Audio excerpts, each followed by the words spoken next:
السلام علیکم، A1 T V کے نیوز اسٹوڈیو سے میں ہوں منیبہ اختر اور میں ہوں انیسہ خالد۔ شامل کریں گے نیوز ہیڈ لائن۔ غزہ معاہدے پر عمل درآمد اور پائیدار امن کی کوششیں۔ مسلم ممالک کے وزرائے خارجہ کا اہم اجلاس آج ترکیہ میں ہوگا۔ نائب وزیر اعظم اسحاق ڈار پاکستان کی نمائندگی کریں گے۔ جنگ بندی کے مکمل نفاذ، مقبوضہ علاقوں میں اسرائیلی انخلا، انسانی امداد کی فراہمی اور غزہ کی تعمیر نو پر زور دیا جائے گا۔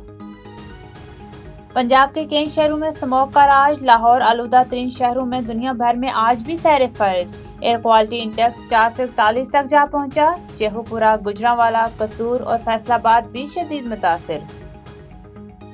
اور افغانستان میں 6.3 شدت کا زلزلہ، کئی علاقے لرز گئے، 7 افراد جاں بحق ہونے کی تصدیق، 150 سے زائد زخمی، اموات میں اضافے کا خدشہ۔ زلزلے سے صوبہ سمنگان اور بلیخ شدید متاثر۔ نیوز ٹوڈے سے فی الوقت اتنا ہی۔ مزید کسی بھی خبر سے باخبر رہنے کے لیے دیکھتے رہیے A1 T V. A1 T V, سب پہ نظر، اندر کی خبر۔